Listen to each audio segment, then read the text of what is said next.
जय हिंद दोस्तों। I hope you all are well और आपकी प्रिपरेशन अच्छी चल रही होगी। मैं आशीष भंडारी स्वागत करता हूँ आप ही के चैनल कृष्णा फाउंडेशन के अंदर एक बार फिर।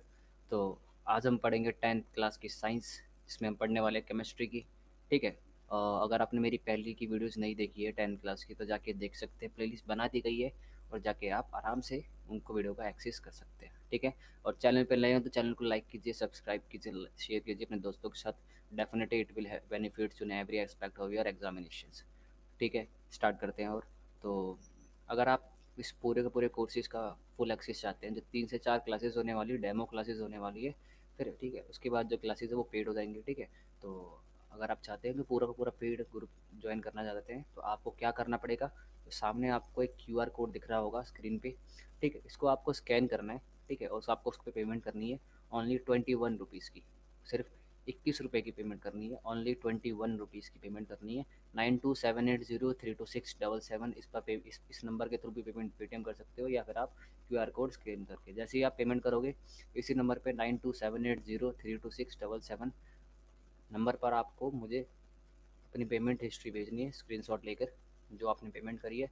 जैसे ही आप पेमेंट कर देते हैं आपको एक ग्रुप में ऐड कर दिया जाता है, और ग्रुप में ऐड होने के बाद आपको क्या क्या फैसिलिटीज़ मिलने वाली है वो देख लेते हैं। आपको पीडीएफ लिस्ट में नोट्स मिलने वाले हैं, आपको रिसेंट क्लास होने वाली है वो उसमें आपको क्या कहते हैं, जो नोट्स होंगे वो प्रोवाइड कर दिए जाएंगे। कॉम्प्रीहेंसिव प्रिपरेशन मतलब कहने का मतलब मेरा ये है कि हमसे पढ़ने के बाद आपको किसी भी तरह की कोई भी सपोर्टिव मटेरियल या ईटी से लेने की जरूरत नहीं पड़ेगी। हमारे द्वारा पढ़ाया गया जो चीज़ है बिल्कुल सफिशेंट रहने वाली है। ठीक है, तो नोट्स हमारे जो पीडीएफ होंगे बिल्कुल सफिशेंट होने वाली है। काफ़ी होगी आपकी क्लासेस के माइंड मैप। जब आपको पढ़ाया जाएगा तो आपको क्या करता है, एंड में जब चैप्टर खत्म हो जाएगा तो माइंड मैप के रूप में पूरा का पूरा चैप्टर रिवाइज करा दिया जाएगा। ठीक है। रिकॉर्डेड लेक्चर जितने भी सारे के सारे लेक्चर्स सारे रिकॉर्डेड होने वाले, कभी कभार वो लाइव सेशंस के थ्रू भी हम करवाते हैं। ठीक है, तो आप कहीं भी बैठ कर लाइक आराम से रिकॉर्डेड लेक्चर्स एक्सेस कर सकते हो। वन टाइम पेमेंट का मतलब ये है कि सिर्फ आपको एक बार पेमेंट करनी है। उसके बाद जो 21 रुपये की पेमेंट जो करिए बार बार करने की जरूरत नहीं है, जब तक आपका कोर्स पूरा कंप्लीट नहीं हो सकता। और साथ में आपको मेरी पर्सनल गाइडेंस के साथ कोर्स मिल जाएगा। अब आपको हमसे ही क्यों पढ़ना चाहिए वो देखनी चाहिए। ठीक है, मेरी क्या कहते हैं ग्रेजुएशन एजुकेशन क्वालिफिकेशन क्या, ग्रेजुएशन कर रखा है मैंने दिल्ली यूनिवर्सिटी से, पोस्ट ग्रेजुएशन कर रहा हूँ मैं अलीगढ़ मुस्लिम यूनिवर्सिटी से। 5 साल का एक्सपीरियंस है मुझे टीचिंग लाइन का। ठीक है, तो चलिए स्टार्ट करते हैं आपकी वीडियोस। सामने आपको सिलेबस दिख रहा होगा, सिलेबस पहले डिस्कशन कर लेते हैं आराम से कि what is the syllabus right now of yours 10th class. ठीक है, ऑफ साइंस। ठीक है, 2 सेकंड रुकिए।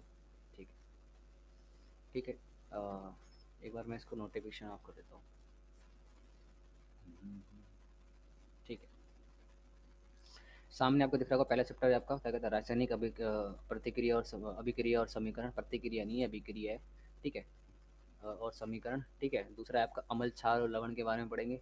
ठीक है, धातु और अधातु के बारे में पढ़ने वाले हैं। कार्बन और उसके यौगिक। ठीक है, तत्वों का आवर्त समीकरण। ये चैप्टर हटा दिया गया है लेकिन आपको उसको पढ़ना बहुत ज़रूरी है एग्जाम परस्पेक्टिव से, अगर आप आगे जाकर चीज़ों को समझना चाहते हैं इजीली। ठीक है, आगे जाके 11th क्लास में अगर आप साइंस लेंगे तो आपके लिए बहुत इंपॉर्टेंट चैप्टर है। ठीक है, जैव प्रक्रम पढ़ने वाला, लाइफ प्रोसेस पढ़ेंगे इसके अंदर। ठीक है, सिक्स चैप्टर के अंदर नियंत्रण एंड समन्वय, माइंड दिमाग के बारे में पढ़ेंगे हम इसको। ठीक है, जीव जनन कैसे करते हैं। ठीक है, how do living organism reproduce. ठीक है, आपका जन्म कैसे हुआ, क्या प्रक्रिया होती है उसको समझेंगे। आनुवांशिकता और जैव विकास को पढ़ेंगे हम। ठीक है, प्रकाश परावर्तन और ये फिजिक्स का आ गया आपकी, प्रकाश परावर्तन और अपवर्तन पढ़ेंगे। मानव नेत्र और रंग बिरंग संसार। ठीक है, पढ़ेंगे हम। विद्युत के बारे में पढ़ेंगे, विद्युत धारा और उसके चुंबकीय प्रभाव और ऊर्जा के स्रोत। ठीक है, ये पढ़ने वाले हैं। ये आपका जो है थोड़ा इन्वायरमेंट का क्वेश्चन रहता है। ठीक है, बहुत इंपॉर्टेंट क्वेश्चन है। ठीक है, आगे बढ़ते हैं। ठीक है, chemical reaction and equation, acid base and salt, metal and non metal, carbon and its compounds, periodic classification of elements, life process, control and coordination, how do organisms reproduce, heredity and evolutions, light refraction and refraction, the human eye in colorful world, electricity। Electricity हो गया आपका, light refraction हो गया, ये physics का है आपका, ये भी फिजिक्स का है। ठीक है। हाँ। ठीक है, और ये आपकी केमिस्ट्री होगी। ठीक है, केमिस्ट्री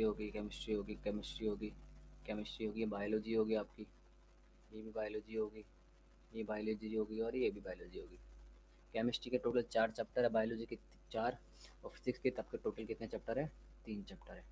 ठीक है, और मैग्नेटिक इफेक्ट एंड क्या कहते हैं इलेक्ट्रॉनिक करंट, ठीक है। ये आपका फिजिक्स का चैप्टर है, ठीक है। सोर्सेज ऑफ एनर्जी ये आपका इन्वायरमेंट का क्वेश्चन है, साइंस के अंदर ही आता है एक तरीके से, तो बायोलॉजी का ही पार्ट है, ठीक है। और फिर आपका बायोलॉजी नहीं मतलब आपका इन्वायरमेंट का पार्ट हो गया, आवर इन्वायरमेंट, ठीक है। इन्वायरमेंट जो होता है जियोग्राफी का भी पार्ट होता है वैसे तो, ठीक है। तो इन्वायरमेंट क्या है, एक लिमिटेड नहीं पढ़ता है चैप्टर में, थोड़ा सा इन्वायरमेंट को हम टच करेंगे, सिर्फ ज़्यादा ऊपर ऊपर से नहीं पढ़ेंगे, लेकिन पढ़ेंगे अच्छी तरीके से हम, ठीक है। इन्वायरमेंट क्या है, इकोलॉजी क्या होती है, ठीक है। और साथ साथ हम पढ़ने वाले food chain food food web क्या होता है, ठीक है। प्लांट्स हो गया आपका, बायोटिक कंपोनेंट्स ऑफ इन्वायरमेंट हो गया, इकोलॉजी हो गया, फिर हम पढ़ने ये बायोटिक, ठीक है, जैप है ना, ये पढ़ेंगे इसके अंदर, ठीक है। तो चलिए स्टार्ट करते हैं हमारा वीडियो, ठीक है। हम्म,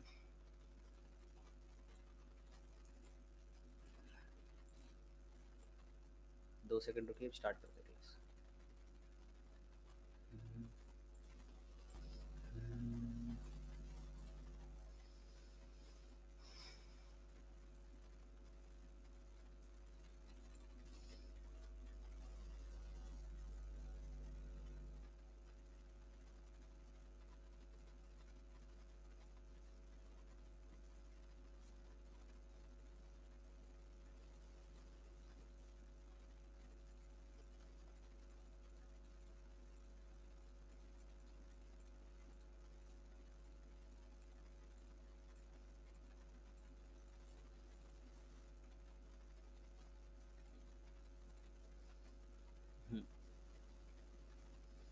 स्टार्ट करते हैं, चलो। हाँ, ठीक है। पहला चैप्टर आपका अध्याय 1 रासायनिक अभिक्रिया और समीकरण, ये आपका माइंड मैप हो गया।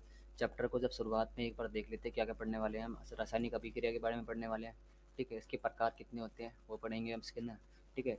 रासायनिक अभिक्रिया में क्या क्या कारण होता है, ठीक है। और क्या कारण, क्या क्या परिवर्तन आता है, रंग में परिवर्तन आता है, किसी वस्तु की अवस्था में परिवर्तन आता है, और तापमान में परिवर्तन, जो कि आप क्या परिवर्तन आता है वो समझेंगे, ठीक है। रासायनिक अभिक्रिया के प्रकार पढ़ेंगे, संयोजन अभिक्रिया क्या होती है, ठीक है।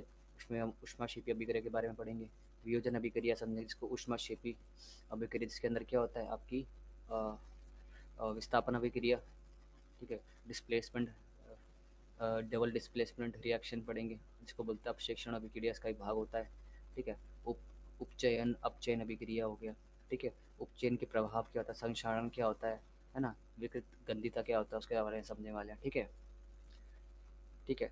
और हम पढ़ने वाले शाब्दिक समीकरण को सरल रूप में लिखना, ठीक है ना, किसी भी केमिकल इक्वेशन को कैसे हम लिखते हैं उसको समझेंगे, ठीक है।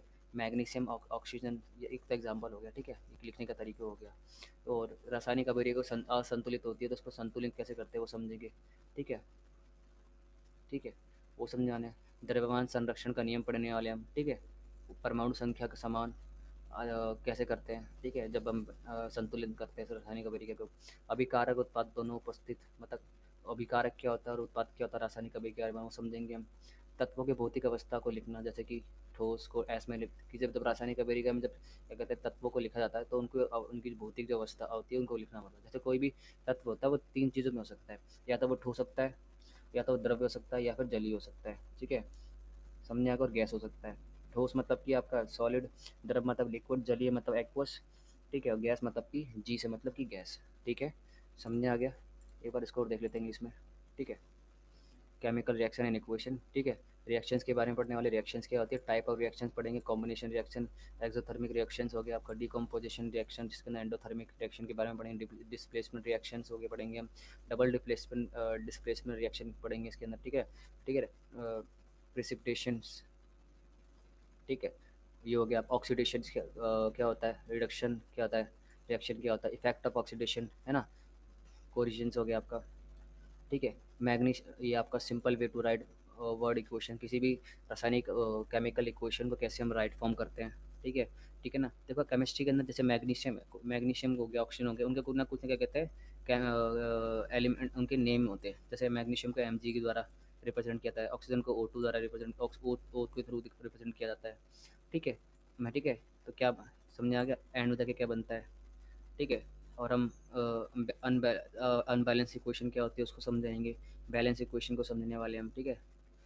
एनर्जी ऑब्जॉर्ब एंडोथर्मिक, जो क्या कहते हैं रिएक्शन होता है, उसके अंदर क्या होता है, आपका एनर्जी ऑब्जॉर्ब होती है, तो इक्वेशन के थ्रू समझाऊंगा मैं आपको। ठीक है, एनर्जी रिलीज्ड एंड एक्सोथर्मिक। ठीक है, एक्सोथर्मिक में क्या होता है, एनर्जी रिलीज होती है, जैसे हम सांस छोड़ते हैं वो क्या एक्सोथर्मिक रिएक्शन है। ठीक है, किसी चीज़ को जलाते हैं वो क्या है आपका एक्सोथर्मिक हो गया। ठीक है, और law of conservation of mass. ठीक है, जब हम ये क्या कहते हैं केमिकल रिएक्शन जो जब बैलेंस करते हैं तो उसके बारे में समझने वाले, number of atoms remain same उसके बारे में समझने वाले हैं हम। ठीक है, एक लॉ ऑफ कंजर्वेशन मार्क का एक रूल है। ठीक है, रिएक्शन है प्रोडक्ट बोथ, क्या उसको समझेंगे, रिएक्टेंट्स क्या होता है किसी भी केमिकल इक्वेशन के अंदर, प्रोडक्ट क्या होता है, फिजिकल स्टेट ऑफ एलिमेंट, किसी भी कोई भी एलिमेंट क्या होता है, तो तीन फिजिकल स्टेट में हो सकता है, या तो क्या कहते हैं सॉलिड हो सकता है, जैसे कि पानी है, पानी या तो क्या कहते हैं सॉलिड के फॉर्म में हो सकता है। ठीक है, अगर वो गर्म करोगे तो लिक्विड के फॉर्म में बन जाएगा वो, और ज़्यादा गर्म करोगे तो गैस के रूप में उड़ जाएगा। ठीक है, और एक फॉर्म और होती है इसको एक्वस फॉर्म, वो समझेंगे हम। ठीक है, तो चलिए स्टार्ट करते हैं अपनी वीडियो। ठीक है, देखो दो तरह की समीकरण होते हैं मेनली। ठीक है, देखो कंकाली समीकरण क्या होता है, वो समझते हैं। कंकाली समीकरण इसको बोलते हैं स्केलेटन रिएक्शन इक्वेशन, जिसको आपको क्या कहते हैं बैलेंस करने की जरूरत नहीं होती है। ठीक है, बैलेंस मतलब कि जैसे देखो कि यहाँ पे कार्बन का एक परमाणु है ओनली, ऑक्सीजन के दो परमाणु हैं। ठीक है, एटम्स है, तो ये क्या है सी यू, कार्बन का एक ही है और ऑक्सीजन का दो है। ठीक है, तो कार्बन डाइऑक्साइड बनता है, कार्बन को जलाते हैं ऑक्सीजन की प्रेजेंस में तो क्या बनता है कार्बन डाइऑक्साइड। ठीक है, उसी तरीके से हम क्या कहते हैं कुछ होती है समीकरण, कुछ जो क्या कहते हैं संतुलित समीकरण होते हैं। ठीक है, जिसको जिसको क्या कहते हैं जब हम अनबैलेंस होती है असंतुलित समीकरण होते हैं, तो उसको जब संतुलित कर देते हैं तो उसको तो वो क्या बन जाती है संतुलित समीकरण बन जाता है। पढ़ाऊंगा, कोई दिक्कत लेने की जरूरत नहीं, अगर आराम आराम से पढ़ते हैं। ठीक है, अब पढ़ते हैं। ठीक है, यहाँ से स्टार्ट करते हैं अपना। ठीक है, ऐसे परिवर्तन जिसमें नए गुणों वाले पदार्थों का निर्माण होता है रासायनिक अभिक्रिया कहलाता है। आपसे पूछा जाएगा रासायनिक अभिक्रिया से क्या अभिप्राय है, उसको स्पष्ट कीजिए। ठीक है, what does the mean by the chemical reaction, explain it. ठीक है, क्वेश्चन पूछा जाएगा इंग्लिश में, what does the mean by the chemical reaction, explain it. ठीक है, तो आपको स्पष्ट करना पड़ेगा। तो रासायनिक अभिक्रिया में क्या होता है, क्या कहते हैं किसी नए गुण वाले पदार्थों का निर्माण होता है। जैसे कि आपको एग्जांपल देता हूँ, कोई भी आम है, ठीक है, वो पक गया, पहले कच्चा था, ठीक है, अब वो पक गया, तो उसका मतलब समझ पा रहे हो, उसके अंदर क्या है, एक रासायनिक अभिक्रिया हुई थी जिसके कारण क्या हुआ, वो कच्चे आम से पक्के आम में कन्वर्ट हो गया। दूसरा, आपका जो खाना जब क्या कहते हैं अब उसको उसकी उसके रंग में भी उसके गुण जो थे, जो उसके गुण थे, गुण क्या था, पहले कच्चा था, क्या किस में कन्वर्ट हो गया, वो पक्के आम में। दूसरा, उसके कलर में चेंज हो जाएगा। ठीक है, समझने आ गया। तो रासायनिक अभिक्रिया में क्या होता है, नए गुण वाले पदार्थों का निर्माण होता है। जैसे कि उसी तरीके से आप देख लीजिए, जब आप खाना बनाते हो, खाना बनाते समय क्या करते हो आप, कोई भी दाल बनाओगे तो उसमें चीनी आप मसाला डालोगे, सब कुछ डालो, पानी डालोगे, सब प्याज जो भी आप डालना हो तो वो डालोगे, तो आग एंड में जाके क्या बन जाती है, वो दाल बन जाती है। तो वो क्या एक तरीके से जब हीट देते हैं, गर्मी देते हैं, तो जो पकने के बाद क्या बनती है, वो एक तरीके से दाल बन जाती है। कच्ची दाल किस रूप में कन्वर्ट होगी, पकी दाल में। ठीक है, अब पकी दाल क्या होती है, बहुत मुलायम होती है, तो जो उसका गुण था, जो कच्ची थी, वो पक गई है। अब उसमें से अपने मिर्च मसाले भी मिलाएंगे तो उसकी क्या कहता है अवस्था भी बदल गई, पहले सॉलिड फॉर्म में थी, अब किस में होगी, एक्वस फॉर्म में हो गई वो। ठीक है, समझ में आ गया आपको जो मैं कहना चाहता हूँ। उसी तरीके से जब आप कागज़ होता है, वाइट कलर का कोई कागज़ लीजिए, उसको आपने जलाया, तो अब किस में कन्वर्ट हो गया, वो राख में कन्वर्ट हो गया। ठीक है, समझ में आ गया। तो उसकी गुण क्या था, पहले क्या कहते हैं एक पेपर था, वो अब किस में कन्वर्ट हो गया, राख में बन गया। ठीक है, साथ में जो कार्बन डाइऑक्साइड होगी वो भी रिलीज हो जाती है। ठीक है, तो रासायनिक अभिक्रिया क्या है, इसमें क्या होता है, नए पदार्थ वाले ऐसे परिवर्तन जिसमें नए गुणों वाले पदार्थों का निर्माण होता है। ठीक है, पहले वो पदार्थ कुछ छोड़ता, अब क्या हो गया, उसके अंदर क्या है, वो पदार्थ कुछ बिल्कुल चेंज हो चुका है। और रासायनिक अभिक्रिया एक बार हो जाती है तो आप इसको कन्वर्ट दूसरी दोबारा से इसको फॉर्म में आप नहीं ला सकते हो, दोबारा से इसको परिवर्तित नहीं कर सकते। जैसे कागज़ को जला दिया, तो उस राख को अगर चाहो तो आप क्या कहते हैं उसी कागज़ में कन्वर्ट नहीं कर सकते, परिवर्तित नहीं कर सकते, लेकिन आप एक नया कागज़ बना सकते हो दूसरे लकड़ी से। उसी तरीके से अगर आपने दाल बना ली तो दाल को दोबारा आप क्या कहते हैं सूखा होके पुरानी दाल में कन्वर्ट नहीं कर सकते हो। उसी तरीके से अगर आपके पास आम है, तो आम एक बार पक गया तो उसको दोबारा आप कच्चा नहीं बना सकते हो। समझने आ गया, तो उसके पूरे पूरे गुण चेंज हो जाते हैं। ऐसे पदार्थ जो किसी पदार्थ जो रासायनिक अभिक्रिया में हिस्सा लेते हैं उन्हें अभिकारक कहलाते हैं। देखो अभिकारक, देखो जैसे कि ऊपर दिख रहा होगा, कार्बन था, ऑक्सीजन की उपस्थिति में उसको हम जला रहे थे। ठीक है, तो जलेगा तो क्या बन जाएगा, कार्बन डाइऑक्साइड निकलेगी, प्लस में राख निकलती है। राख यहाँ पे लिखी नहीं है, राख भी लिख लीजिएगा आप। ठीक है, राख भी होती है ना, राख। देख लेता हूँ सही आ रही है नहीं आ रही। ठीक है, राख भी है ना। तो जो क्या कहते हैं, जो जो केमिकल इक्वेशन क्या कहते हैं रिएक्शन था, कार्बन था, उसको ऑक्सीजन की उपस्थिति में जलाया तो क्या बना, कार्बन डाइऑक्साइड रिलीज हुई, जलने के बाद कार्बन डाइऑक्साइड निकलती है, प्लस में राख निकली थी। ठीक है। तो क्या था, जो इस तरह लेफ्ट हैंड साइड होते हैं, जो उल्टी इस तरफ लिखे होते हैं किसी रासायनिक अभिक्रिया के अंदर, उसको बोलते हैं हम क्या, उसको बोलते हैं हम अभिकारक। ठीक है। इसको बोलते हैं हम क्या, अभिकारक, रिएक्टेंट्स, इंग्लिश में बोलते हैं उसको रिएक्टेंट्स। ठीक है। और जो जो इस राइट राइट हैंड की तरफ होते हैं, राइट हैंड साइड, उसको बोलते हैं हम क्या बोलते हैं, हम उत्पाद बोलते हैं। क्या बोलते हैं, उत्पाद बोलते हैं। ठीक है।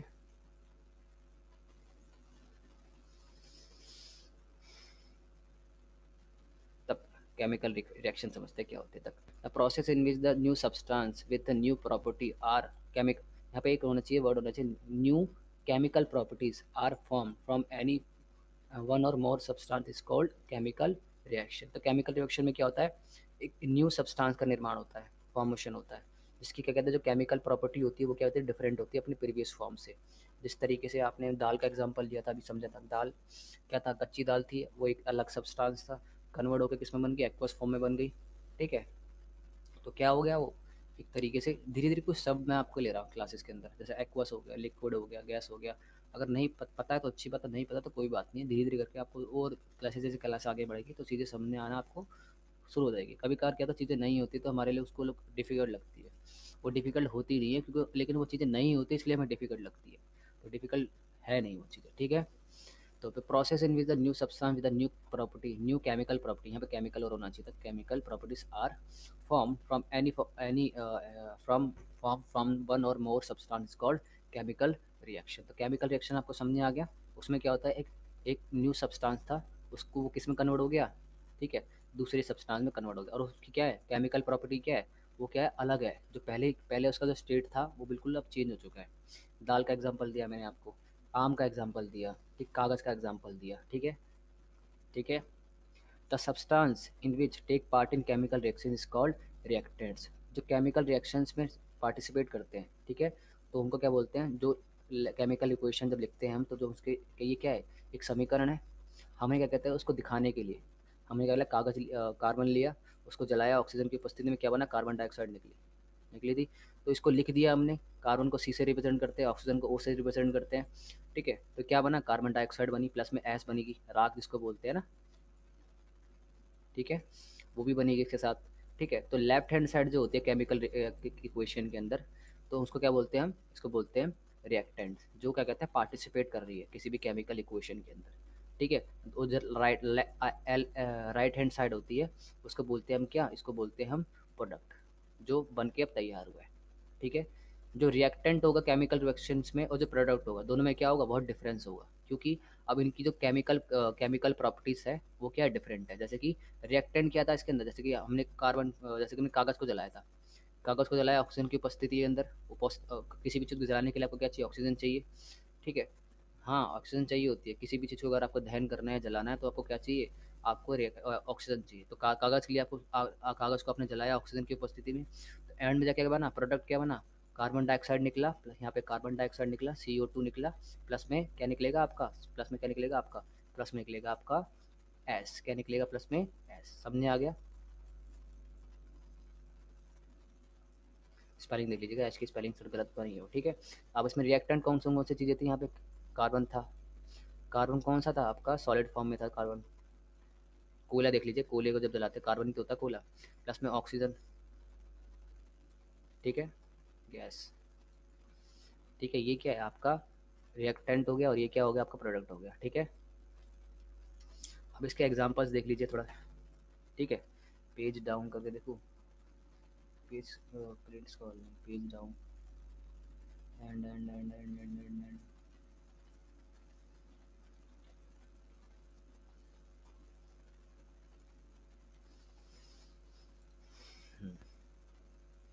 एग्जांपल्स होते हैं। अब केमिकल रिएक्शन का कोई एग्जांपल लिख लीजिए।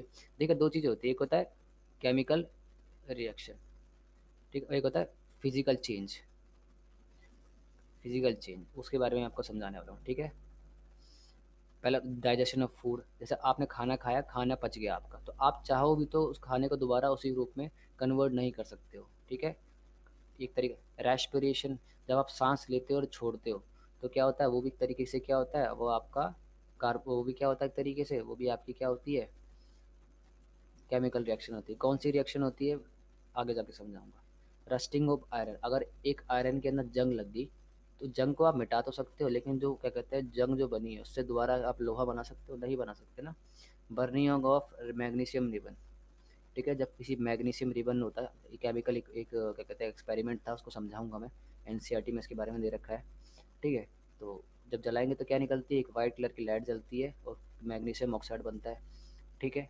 फॉर्मेशन ऑफ कर्ड, दही का बनना, ठीक है। अगर आपने दूध फट गया और उसका आप दही बना दी तो क्या दही दोबारा दूध में कन्वर्ट हो जाएगा, नहीं होगा। तो ये एग्जाम्पल्स हो गया, ठीक है। ठीक है, अब आप कैसे पता करोगे कि कोई भी चीज़ क्या कहते हैं केमिकल रिएक्शन हुआ है या नहीं हुआ, ठीक है। या तो उसकी स्टेट में परिवर्तन आ जाएगा, स्टेट मतलब जो पहले कुछ और था अब कुछ और बन गया। दाल थी, कच्ची दाल थी, अब किस में कन्वर्ट हो जाएगी, एक्वस फॉर्म में, सॉलिड में, ठीक है। कलर में चेंज आ जाएगा, कलर में चेंज आएगा, ठीक है। कलर में चेंज आ सकता है, जैसे कि कोई भी चीज़ देखें, नोटिस कीजिएगा आप, दाल का एग्जांपल ले लीजिए, दाल बनने के बाद थोड़ी अलग कलर की हो जाती है, ठीक है। और या फिर आप देख लीजिए कोई भी चीज़ देख लीजिए, ठीक है। जैसे आपने किसी भी क्या कहते हैं आपको थोड़ा थोड़े एग्जांपल मुझे याद नहीं आ रहे, आगे जाके समझेंगे इसका, ठीक है, कलर के चेंजेस के, ठीक है। ज़्यादा टेंशन लेने की जरूरत है नहीं। चेंज इन टेम्परेचर, उसके टेम्परेचर में चेंज आएगा। इवोल्यूशन ऑफ गैस, मतलब कि गैस भी निकलती है, जैसे कि जब आप किसी भी कोयले को जलाते हो, कार्बन को जलाते हैं, कोयला क्या, कोयले के अंदर क्या होता है, कार्बन होता है।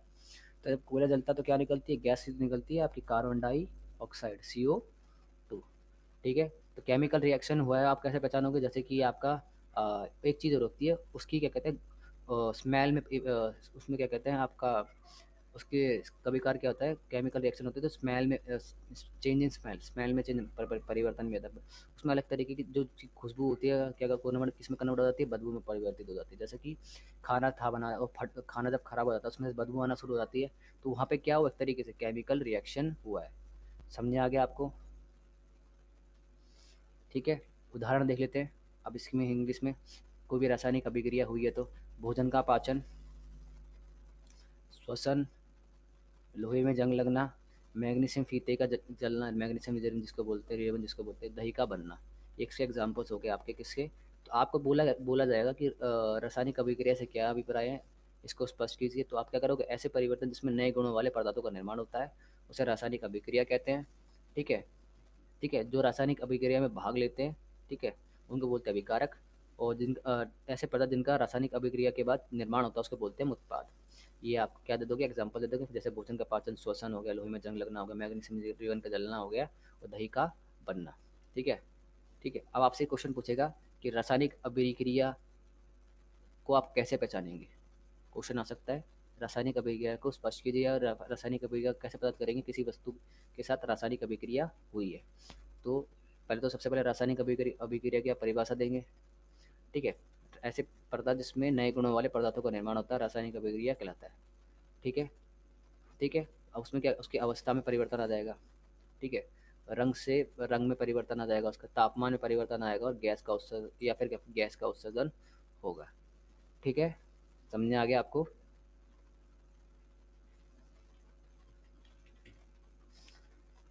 एक बार इसको कट कर।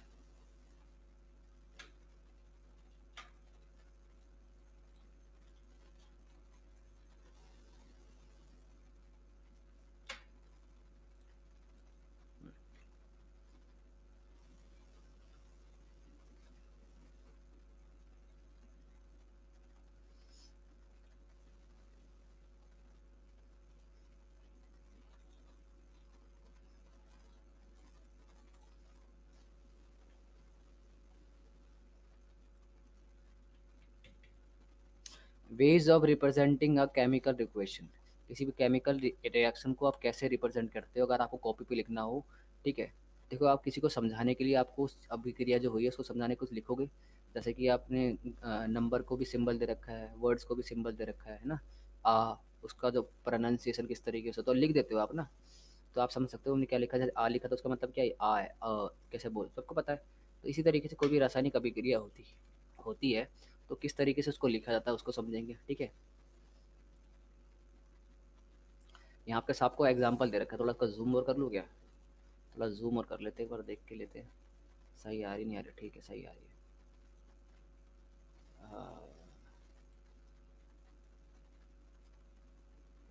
एक बार स्क्रीन देख लेता हूँ। हाँ ठीक है। हाँ ठीक है,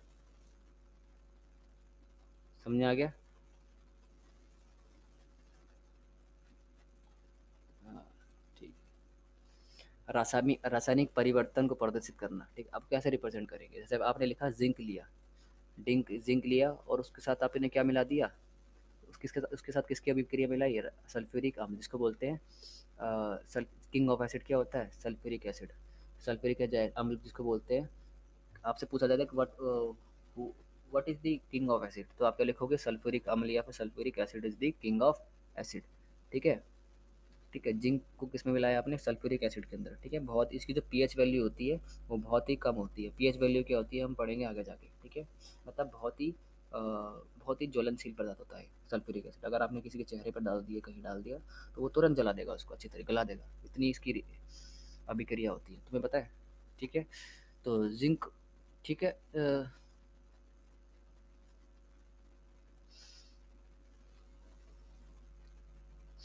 ठीक है, तो जिंक को लिखा आपने, ठीक है। ये सल्फ्यूरिक एसिड, ठीक है। ये क्या था? ये भाग ले रहे हैं किसी भी रासायनिक अभिक्रिया में, भाग लेने वाले तत्वों का क्या क्या पदार्थों का क्या बोलते हैं हम? उसको बोलते हैं हम अभिकारक। ऊपर पढ़ा था अभी हमने।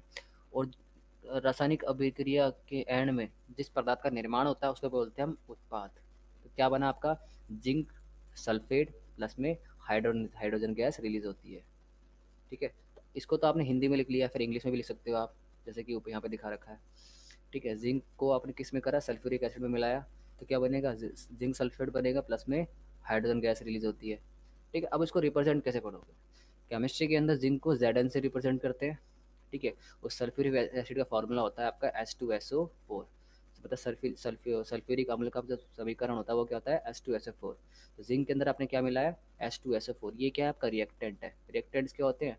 जो किसी भी रासायनिक केमिकल रिएक्शन के अंदर पार्टिसिपेट करते हैं, ठीक है।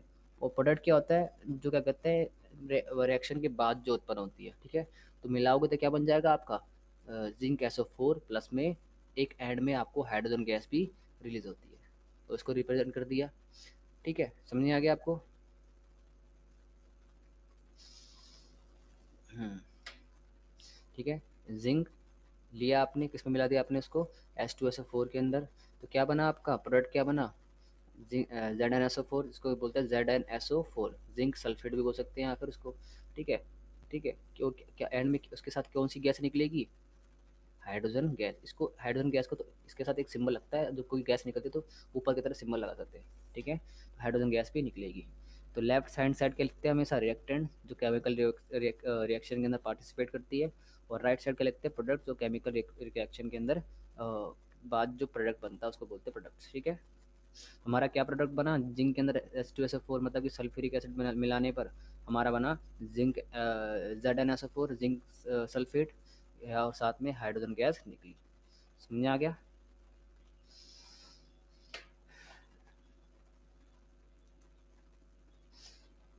ये केमिकल क्या है? केमिकल इक्वेशन थी, और ये क्या थी आपकी? Word equation. आपको इनको आपने शब्दों में लिखा था, उसको इसमें लिख दिया आपने, इक्वेशन के रूप में लिख दिया। इससे आपको देखो, इक्वेशन में किसी भी चीज़ को लिखना क्या होता है? देखो, इक्वेशन में लिखने से आपका क्या होता है, आप उस चीज़ों को नोट्स बनाते समय तो आपको दिक्कतें नहीं होती है। केमिस्ट्री के अंदर क्या होता है, अब हर बड़े बड़े बहुत से एलिमेंट्स होते हैं, उनके बड़े बड़े नाम होते हैं, उनको आप लिखो थोड़ी ना सकते, उनके सिम्बल्स होते हैं। उन सिंबल, वो जो सिंबल्स होते हैं यूनिवर्सल होते हैं, मतलब कि अगर मान के जिंक आपने लिखा है तो जिंक का मतलब पाकिस्तान में भी जिंक ही होगा, Zn से ही रिप्रेजेंट करेंगे। अफगानिस्तान में जाओगे तो जिंक को जिंक से ही रिप्रेजेंट करेंगे। H2SO4 सल्फ्यूरिक एसिड को H2SO4 ही बोलते हैं। चाहे अमेरिका चले जाओ, पाकिस्तान चले जाओ, युगांडा चला जाओ, कहीं भी चले जाओ, ठीक है। तो इनके एक यूनिवर्सल नेम होते हैं। कौन डिटरमाइन करता? IUPAC है ना। आप समझते हैं केमिकल इक्वेशन? केमिकल इक्वेशन के बारे में अच्छी तरीके से समझा रखा है, वो इसको समझ लेते हैं, ठीक है।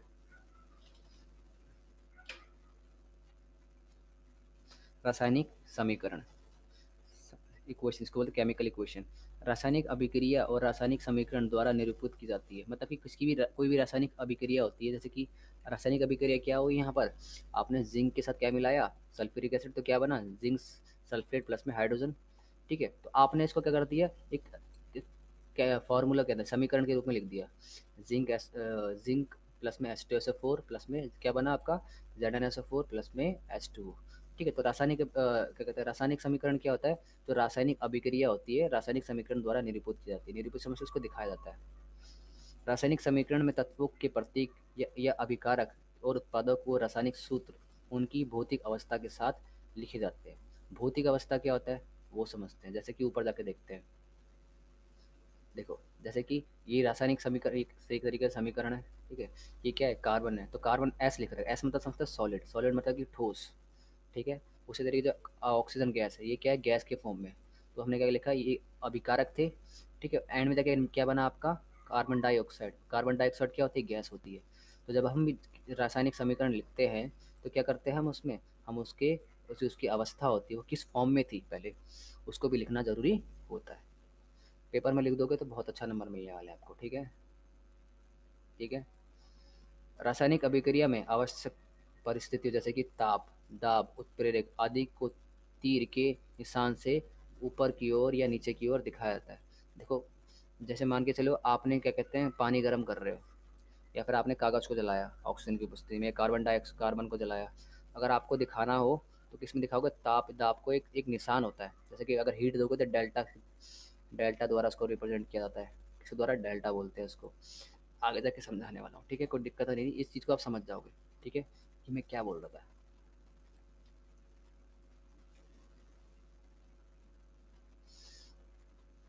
आप समझते chemical reactions can be represented by the chemical equation। किसी भी केमिकल इक्वेशन को हम रिएक्शन को किसके फॉर्म में लिख सकते हैं, हम केमिकल इक्वेशन के रूप में। It involves uses of symbols, में हम सिंबल्स का यूज़ करते हैं।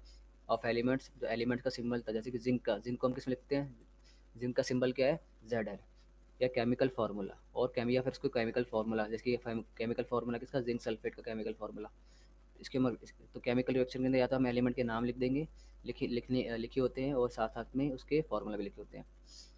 ठीक है, of reactant and product with the mention of physical state. Physical state मतलब कि यहाँ पे जिंक क्या है आपका, सॉलिड हो गया, H2SO4 क्या है आपका, एक तरीके से एक्वस फॉर्म हो गया, AQ। ठीक है, समझ में आ गया आपको। The necessary condition such as temperature, pressure, any catalyst should be written on narrow between reactant and product.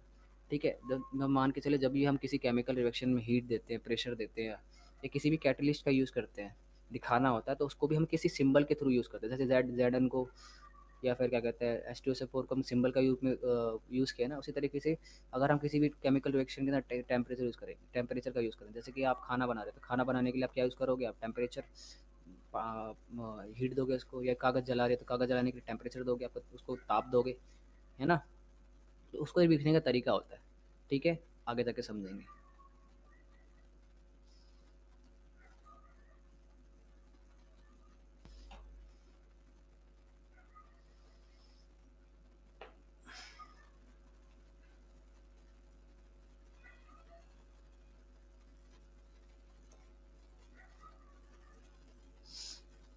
जैसे कि magnesium is burned in air form of magnesium oxide.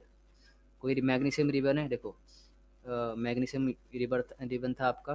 ठीक है, उसको जलाया, ऑक्सीजन की उपस्थिति में तीर के द्वारा निशान लगा दिया, उसके ऊपर आप एक फॉर्मूला लगा सकते हो, डेल्टा। लगाना तो डेल्टा यूज़ कर सकते हो आप। ठीक है, प्लस में 2 MgO, मतलब कि क्या बना, 2 मैग्नीशियम ऑक्साइड। देखो, आप देखो ये संतुलित है या नहीं है, बैलेंस्ड है या नहीं, वो देख लेते हैं। बिल्कुल बैलेंस है। यहाँ पर मैग्नीशियम कितने मॉलिक्यूल्स हैं, कितने परमाणु, कितने एटम्स, कितने हैं, 2। ठीक है, ऑक्सीजन के कितने हैं, इसके भी 2। तो देखिए, ऑक्सीजन यहाँ पर क्या है, यहाँ पर जिसके आगे पीछे कुछ नहीं होता उसके आगे हम क्या मानते हैं, हमेशा एक मानते हैं, एक मानते हैं। ठीक है, जब एक की गुणा 2 से करोगे तो क्या आ जाएगा आपका, 2। तो ऑक्सीजन कितना हो जाएगा, 2। ठीक है, उसी तरीके से मैग्नीशियम है, मैग्नीशियम क्या पीछे कुछ नहीं है तो एक, वैसे लिख दो, इस एक से 2 से गुणा करो तो क्या होगा आपका, 2 ही आएगा।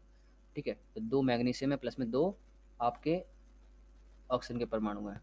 ठीक है, देख लीजिए आप। तो तो 2 mg प्लस में CO2, ठीक है। तो हमने क्या लिख दिया, 2 mgO। ये क्या है, बैलेंस्ड है। बैलेंस समझते हो, जब हम balancing of chemical equation, law of conservation of mass पढ़ेंगे अभी इसके बारे में, ठीक है। तो उसमें इस तरीके से आपको आराम से मैं समझाऊंगा, ठीक है। तो आई होप आपको वीडियो अच्छा लगा होगा। मिलेंगे अपने नेक्स्ट वीडियो के अंदर, ठीक है। और अगर आप चैनल पे नए हो तो चैनल को लाइक कीजिए, सब्सक्राइब कीजिए, शेयर कीजिए अपने दोस्तों के साथ, ठीक है। तो कल हम पढ़ने वाले law of conservation of mass. जब हम बैलेंसिंग करते हैं तो उसके अंदर ये law of conservation of mass को ध्यान में रखना बहुत ही ज़रूरी होता है, ठीक है। द्रव्यमान संरक्षण का नियम क्या है उसको समझेंगे हम, ठीक है। द्रव्यमान संरक्षण का नियम, ठीक है। तो जय हिंद, जय भारत। 2 सेकंड हो जाइए। और आपने प्रीवियस वीडियो अगर आपने नहीं देखी तो जाके ज़रूर देखिए, प्लेलिस्ट मैंने बना दी है, ठीक है। धीरे धीरे करके सारी जो वीडियोज़ है वो भी आना शुरू हो जाएगी, ठीक है। तो धीरे धीरे एकदम से चीज़ें आती नहीं है, टाइम लगता है ना। तो जय हिंद, जय भारत।